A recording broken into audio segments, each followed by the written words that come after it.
Bhí me ag géire cuimriú nuair a chua WhatsApp, Instagram agus Facebook go léir de luin se caite, cenúir dhearnach a scríb me litir. Heparum, bhí se ro ada óchan. Ach riselum gur a trá an nuair bognáchlum 3 litir i scríb so lá. Chúig bbliana fídóchan, bhí cónaíarm a meile na Cairbe an od lóistín go bhicléin I ggéiream a chuid féin I dhéanamh an ghaeilge ag Ollscoil na Gaillimhe. An táilefón timpeall an chúne as an áirimh, litrichaí an 10 bhealach ó bháin bhí agam chun cuineál I dagháil le mo winter agus le mo cháirde I mo hír chóchais an ísiltír.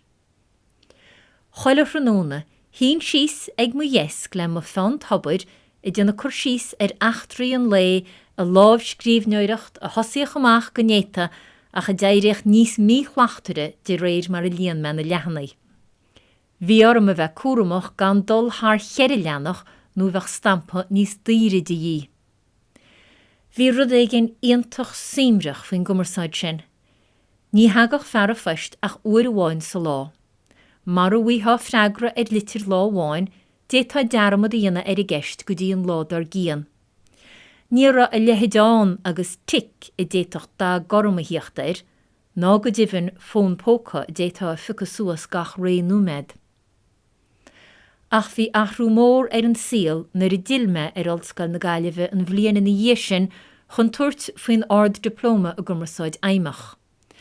Bhí cuntas riamhfeist ag gachéine faoin amsin. Bhí fón póca ag duine nó beirt. Bhí litrichaí fóscha gur, bhí sé deacair dilóg chrán srimaí nó nóta de buntach ar fríd an riamhfost ach ba a laiad a bhí I líon a gail.